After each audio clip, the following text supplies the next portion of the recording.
कि मात्रणाम का शुद्ध संधि विच्छेद इनमें से क्या हो जाएगा। यहां पर बताना है कि मात्रणाम शब्द का जो शुद्ध संधि विच्छेद बनेगा इनमें से राइट क्या हो सकता है। देखिए वन की अगर बात करते हैं तो ऑप्शन बनेगा क्या। देखिए वन की अगर बात करते हैं तो दोस्तों लगभग देखा जाए तो आपका आंसर आ गया है। यहां पर आंसर बनेगा आपका बी नंबर है। याद रखिएगा मात्रधन ऋणाम जो कि ऑप्शन बनेगा यहां पर आपका बी नंबर है राइट हो जाएगा। अब आप कहेंगे सर इसमें संधि कौन सी है, तो आपकी जो संधि बनेगी यहां पर दीर्घ स्वर संधि बनेगी। याद रखिए यहां पर दीर्घ स्वर संधि यहां पर बनेगी, ऑप्शन बनेगा बी नंबर। आगे बढ़ते क्वेश्चन आपसे दिया गया है कि भाषा विज्ञान की दृष्टि से ऊ किस प्रकार का स्वर है। चलिए क्वेश्चन नंबर आपको दूसरा देना है कि भाषा विज्ञान की दृष्टि से ऊ किस प्रकार का स्वर है। यहां पर जो आपका आंसर बनेगा वो राइट क्या हो जाएगा। चलिए राधे राधे भैया, राधे राधे, जय श्री कृष्ण।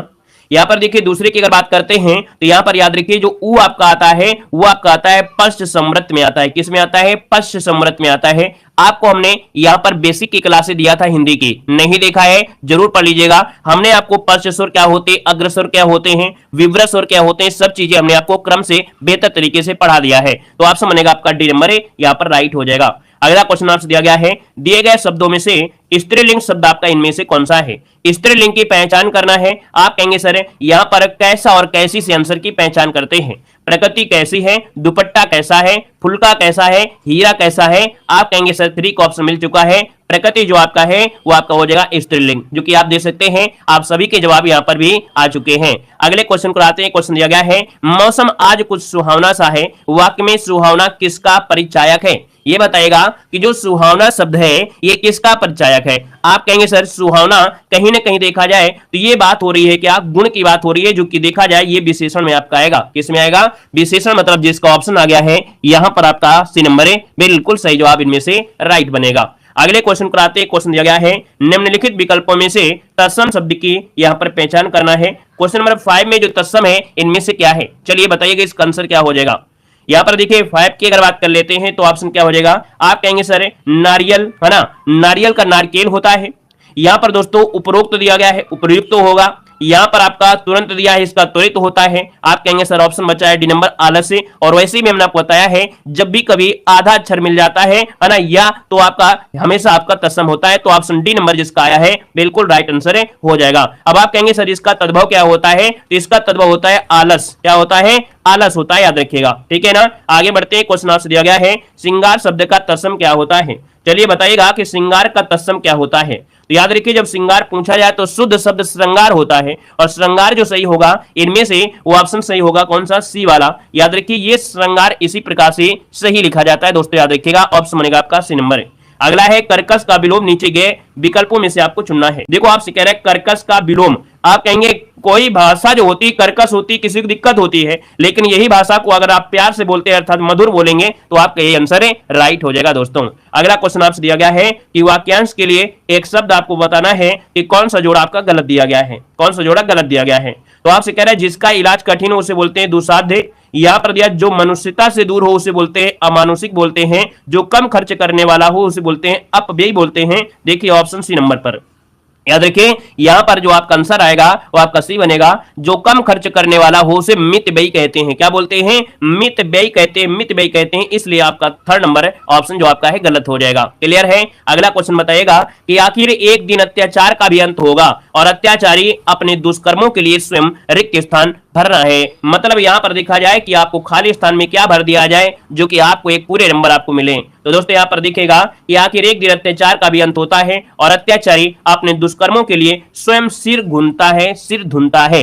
स्वयं सिर धुनता है ना। ऑप्शन बनेगा यहां पर ए आपको राइट करना है। क्लियर है। अगले क्वेश्चन को आते हैं। क्वेश्चन दिया गया है बहिर्मुखी शब्द में कौन सा उपसर्ग दिया गया है। बहिर्मुखी शब्द में कौन सा उपसर्ग है। हमारे चैनल पर आपको जीके और हिंदी की बेहतर से बेहतर आपकी क्लासें दी जा रही हैं। बाकी मैथ रीजनिंग के लिए अभी कोई टीचर है नहीं है। बाकी आपको जितना हम दे रहे हैं उतना आप करिए। और भी आपके जो चैनल है वहां से आप मैथ रीजनिंग कर सकते हैं। बाकी हमारा जो चैनल है वो प्योर आपका यहाँ पर हिंदी और आपके यहाँ पर देखा जाए जीके के लिए आपका यूपी जीके करंट अफेयर ये क्या चीजें आपको मिलती हैं। ठीक है ना। यहाँ पर देखो दिया गया है कि बहिर्मुखी शब्द में कौन सा उपसर्ग है। हमने कहा कि उपसर्ग और प्रत्यय का वीडियो नहीं देखा है तो आप जरूर देखिएगा। हमने आपको बेहतर तरीके बताया है। हमने कहा कि भैया जब आपसे उपसर्ग पूछा जाता है तो एक मूल शब्द होता है और एक क्या होता है, उपसर्ग होता है। बहिर शब्द निकलेगा इसमें क्या, यहाँ पर उपसर्ग, और मुखी हो जाएगा इसका मूल शब्द, मतलब ऑप्शन जो आपका आएगा वो आपका बी नंबर हो जाएगा बहिर। रा में जो आपका होगा वो आधा अक्षर बन जाएगा। क्लियर हुआ। अगला क्वेश्चन दिया गया है अत्याचार का सही संविच्छेद क्या होता है। अत्याचार का सही संविच्छेद पूछा गया है, इसको तोड़िएगा।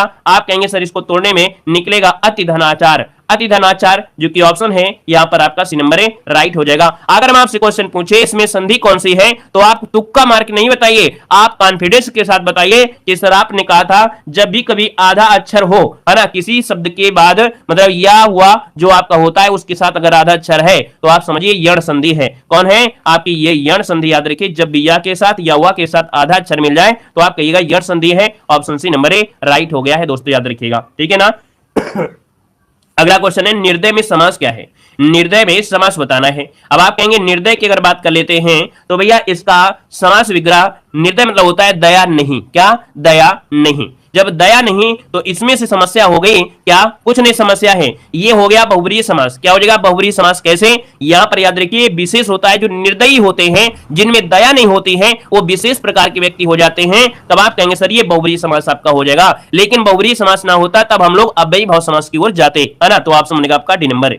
अगला क्वेश्चन दिया गया है निम्नलिखित में से संयुक्त वाक्य का चयन करना है। अगर आप वीडियो में कुछ सीखने के लिए आए हैं, वीडियो को अगर आपने क्लिक किया है तो अपने पूरे ज्ञान को ही देकर यहां पर जाइएगा, पूरा ज्ञान लीजिए। अगर क्लास में आपको समझ में आती है हर एक लैंग्वेज और बेहतर तरीके से तो पूरी क्लास को देखें, तभी आपको अपने मुकाम तक पहुंच सकते हैं। बाकी सपने सभी के होते हैं, सपने सभी लोग साकार नहीं कर पाते हैं। सपने को पाने के लिए मेहनत और दिन रात एक करना पड़ता है। इसलिए सपने को अगर आपने सोचा है तो सपने के अकॉर्डिंग मेहनत भी करिए, तभी आपकी वर्दी आपके कंधों में होगी। बाकी ऐसे सोचो कि नहीं हाँ हवा में सब कुछ मिल जाएगा, तो हवा में कुछ नहीं मिलता है। देखो आपसे कह रहा है निम्नलिखित में से संयुक्त वाक्य का चयन करना है। 13 नंबर आपसे कह रहा है संयुक्त वाक्य। और जब संयुक्त की बात होती है तो आपको एक पॉइंट याद रखना है कि और शब्द जो होता है ये संयुक्त होता है, अर्थात दो वाक्यों को, दो सेंटेंस को जोड़ता है कौन। और जब आपको ऐसा मिल जाए तो आंसर लगाइए सी नंबर है उसने खाना खाया और सो गया। तो देखो ये क्या हो गए, दो वाक्य हो गए, वो भी कैसे संयुक्त हो गए। ठीक है ना। अगला क्वेश्चन आपके सामने है दिए गए शब्द के समानार्थी आपको चयन करना है। यहां पर समानार्थी मतलब होता है पर्यायवाची।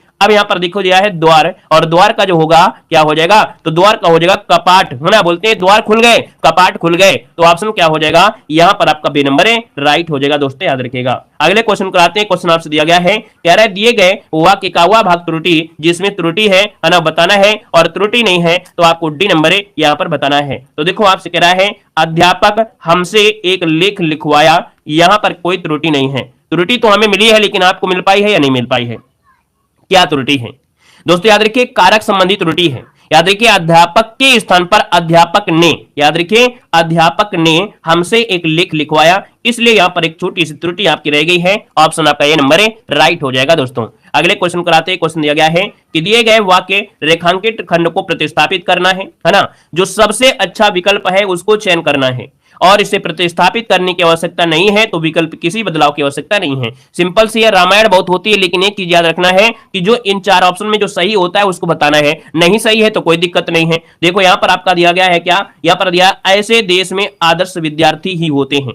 अब यहां पर देखा जाए तो इन चार ऑप्शन में से क्या बेस्ट का आंसर हो सकता है, बेस्ट से बेस्ट आंसर इनमें से क्या होगा, तो उस देश के आदर्श विद्यार्थी। याद रखिए किसी भी देश की संपत्ति उस देश के आदर्श विद्यार्थी होते हैं, इसकी जगह आपको भर देंगे ए नंबर, तो बिल्कुल सही जवाब हो जाएगा कि किसी भी देश की संपत्ति उस देश के आदर्श विद्यार्थी होते हैं। बिल्कुल क्लियर हो गया होगा। अगले क्वेश्चन को लाइएगा। क्वेश्चन आपसे दिया गया है कि वह सममात्रिक छंद जिसके प्रत्येक चरण में 24 मात्राएं होती हैं, प्रत्येक चरण में 11 और 13 मात्राएं होती हैं और यति होती है, और यह छंद आपका होता क्या है। तो दोस्तों याद रखिए ये होता है क्या, यहाँ पर रोला होता है कि भैया 11 और 13 मात्रा पर यति हो, अर्थात ये मतलब रुकना होता है, तो आपका ये रोला होता है, तो ऑप्शन नंबर राइट हो जाएगा। क्लियर है। अगले क्वेश्चन को आते हैं। क्वेश्चन दिया गया है कि दृष्टि राष्ट्रीयता का आधार है, रिक्त स्थान आपको भरना है। देखिए क्वेश्चन नंबर 18 है, और 18 की बात करते हैं तो आप यहाँ पर भरेंगे क्या, दृष्टि राष्ट्रीयता, तो धर्मनिरपेक्ष दृष्टि राष्ट्रीयता का आधार है, यहाँ पर ऑप्शन भर दिया जाए ए नंबर है, तो आपका जवाब बिल्कुल सही जवाब हो जाएगा। अगला क्वेश्चन यहां पर आपसे दिया गया है, मानव के मर्म स्थल में परोपकार और त्याग जैसे सद्गुणों की जागृति तभी हो पाती है जब वह अपने कुछ भौतिक जीवन को नगण्य समझकर उत्साह उमंग के दूसरों से शुश्रूषा सत्कार करता है। अब ये गद्यांश दिया है, तो गद्यांश के लिए हम आपको पीडीएफ अपने टेलीग्राम पे प्रोवाइड करा दिया है, तो भैया उसके माध्यम से कर सकते हैं। बाकी यहाँ पर जो ऑब्जेक्टिव क्वेश्चन में गद्यांश के जो क्वेश्चन है आपके व्याकरण से रिलेटेड, उनको हम लोग जरूर देखते हैं। निस्वार्थ शब्द का विपरीत क्या होता है, निस्वार्थ का विपरीत क्या होता है, तो आप कहेंगे सर स्वार्थ होता है। यहाँ पर गद्यांश में दिया गया था आध्यात्मिकता शब्द किन उपसर्ग से बना है। हमने कहा कि कभी कभी ऐसा भी होता है कि उसमें कभी उपसर्ग प्रत्यय पूछ ले, कभी कभी दो दो उपसर्ग हो जाते हैं। अब 20 नंबर में आप देखेंगे तो आप कहेंगे आध्यात्मिक दिया है तो आपका अधि शब्द तो निकलेगा और इसमें इक निकलेगा और आपका ता भी निकलेगा, मतलब यहाँ पर ऑप्शन सी वाला राइट हो जाएगा। इसमें भैया उपसर्ग भी है और प्रत्यय भी है, तो ऑप्शन आपका सी नंबर राइट हो जाएगा, याद रखिएगा, ठीक है ना। अगला क्वेश्चन बताइएगा कि ऐसे परोपकारी लोग है ना सदा पूजे जाते हैं, गद्यांश का एक क्वेश्चन था। अगला क्वेश्चन देखो दिया गया है क्वेश्चन नंबर आपका 24, आप लोग बताएंगे। कह रहा है कि श्रद्धानंद का सही संविच्छेद इनमें से क्या है। चलिए बताइएगा, फटाफट बताइए। यहाँ पर जो आपका आंसर बनेगा इनमें से क्या हो जाएगा।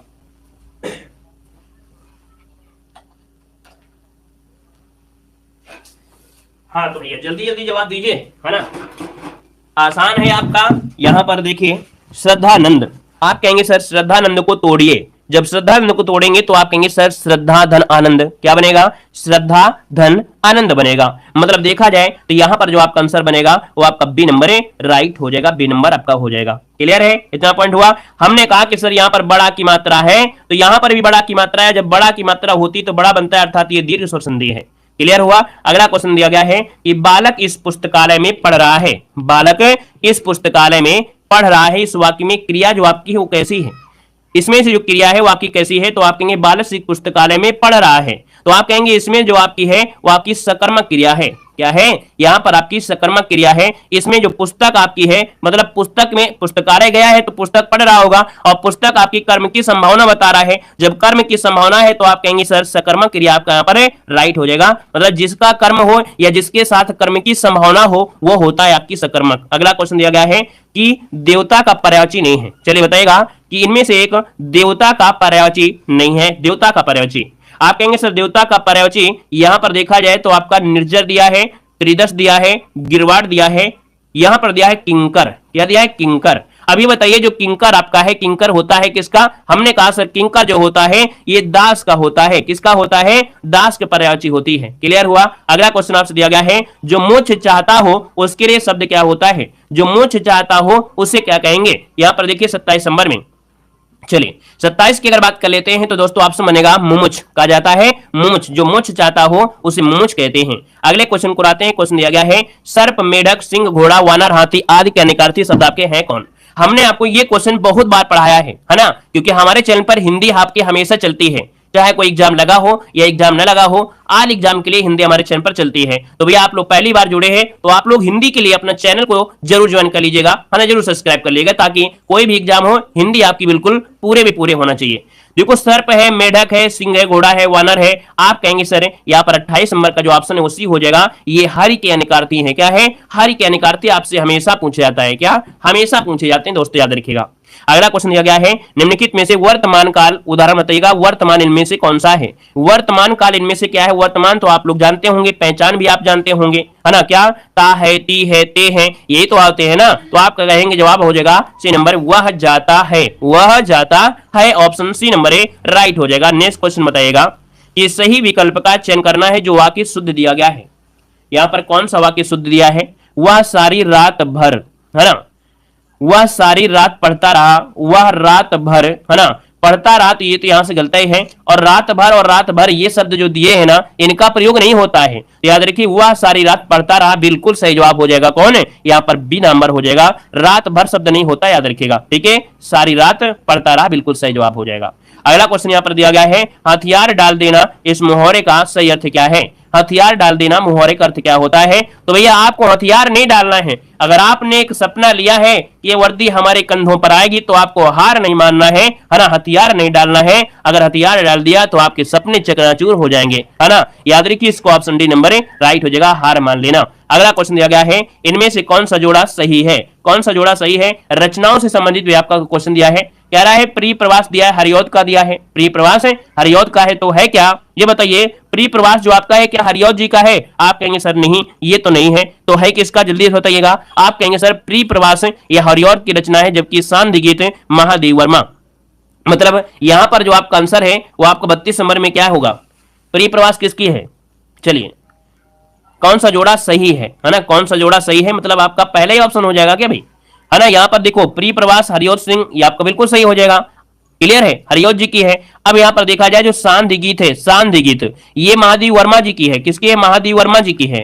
आंसू जयशंकर साथ की और साकेत है मैथिली शरणगुप्त की है ना, जो कि इनमें तीनों में ये तीन गलत थे, पहला ऑप्शन सही हो जाएगा। क्लियर हुआ। अगला क्वेश्चन दिया गया है कि चिर जीवो जोरी जुरे क्यों ना सने गंभीर को कटिए ब्रस भानुजा वे हलधर के वीर। यहां पर अलंकार पूछा गया है। बड़ा आसान क्वेश्चन आपका आ गया है। यहां पर अलंकार हमने एक बताया था कि कभी कभी बहुत आसान होता है। यहां पर दिया है ब्रस भानुजा, है ना, वृष भानुजा, और यहां पर दिया गया आपका हलधर। दोस्तों वृष भानुजा की अगर बात करते हैं तो यहां पर देखा जाए तो वृष भानुजा की बेटी थी राधा और वृषभ की बहन जो की गाय, अर्थात यहां पर शब्द एक है लेकिन अर्थ यहां पर क्या है? अनेक निकल रहे हैं। यहां पर हलधर जो आपका है तो भाई बलदेव को भी कहा जाता है, और सांड जो कि बैल के भाई, अर्थात इसकी भी आपके अर्थ निकल रहे हैं। तो जब शब्द एक होता है अर्थ अनेक होते हैं तब आपका होता है क्या? यहां पर आ गया है ऑप्शन सी, ये होता है श्लेष अलंकार। समझ गए होंगे। अगले क्वेश्चन कराते हैं। क्वेश्चन आपसे क्या कह रहा है? कह रहा है निम्नलिखित शब्दों में से एक की वर्तनी आपकी शुद्ध दी गई है। अब यहां पर शुद्ध वर्तनी जो आपकी 34 नंबर में है वो कौन सी है? आपका दिया है आभ्यंतरिक। क्या दिया है? आभ्यंतरिक। दोस्तों यहां पर गड़बड़ी क्या है? आपकी गड़बड़ी यहां पर बड़ा की मात्रा नहीं लगना चाहिए था, ठीक है, इसलिए ये गड़बड़ हो गया। अत्यधिक दिया गया है। दोस्तों अत्यधिक होता है, क्या होता है? अत्यधिक होता है, मतलब यहां पर देखा जाए तो भैया ये जो मात्रा बड़ा की ये आपकी नहीं होना चाहिए था। निरोग होता है, क्या होता है? निरोग होता है, नी में बड़ी की मात्रा होना चाहिए, ये गलत है। तो आपका निरपराध बिल्कुल सही जवाब हो जाएगा, जिसका भी ऑप्शन आ गया है यहां पर डी नंबर बिल्कुल सही हो जाएगा। याद रखिएगा निरोग जो शुद्ध होता है वो निरोग होता है, इसमें भी बहुत लोग गलती कर देते हैं, ठीक है ना। क्लियर है। अगले क्वेश्चन कहेगा कि निम्न में से कौन सा अव्यय का भेद नहीं है? कौन सा अव्यय का भेद नहीं है? देखिए अव्यय की अगर बात करते हैं तो अव्यय की 4 भेद होते हैं। कितने? 4। क्रिया विशेषण अव्यय, संबंध बोधक अव्यय, समुच्चय बोधक अव्यय और विषमात बोधक अव्यय। इस प्रकार से हम कह सकते हैं कि ऑप्शन यहां पर मिल गया है सी नंबर, परिमाण बोधक अव्यय। ये आपका अव्यय का भेद नहीं होता है दोस्तों, याद रखिएगा। क्लियर हो गया। अगला क्वेश्चन दिया गया है कि सुख दुख के बीच लगने वाला जो आपका चिन्ह है इनमें से कौन सा है? सुख दुख के बीच लगने वाला जो चिन्ह होता है उसे क्या कहते हैं? तो आप कहेंगे सर ये जो बीच में चिन्ह लगा है इसे कहते हैं योजक चिन्ह, है ना, जो दोनों को आपस में जोड़ रहा है। आप कहेंगे सर योजक, जो कि ऑप्शन मिल गया है आपका बी नंबर है, राइट हो जाएगा बी नंबर। अगले क्वेश्चन कराते हैं। क्वेश्चन दिया गया है ई प्रत्यय किस शब्द में नहीं लगा है? ई प्रत्यय किस शब्द में नहीं लगा है? याद रखिए उपसर्ग और प्रत्यय जरूर पढ़िएगा, वो सरल जरूर होते हैं और सरल की वजह से आप नहीं पढ़ते हैं, लेकिन याद रखिएगा बहुत छोटी छोटी चीजें, बारीकी बारीकी चीजें आपकी उपसर्ग प्रत्यय में होते हैं। 1 नंबर आपको फ्री का मिलता है अगर थोड़ा भी आपने समय दे दिया, है ना। तो देखो ई प्रत्यय किस शब्द में नहीं है। अब आप कहेंगे सर 37 नंबर में पहला पॉइंट दिया गया है, क्या कह रहा है? तेली में आपका देखिए बड़ी लिए है, यहाँ पर रेती में भी आपका है, खेती में है चमेली, एली शब्द इसमें निकलेगा, इसका मतलब ऑप्शन आपका बी नंबर है, यहां पर हो जाएगा दोस्तों, याद रखिएगा, ठीक है ना। और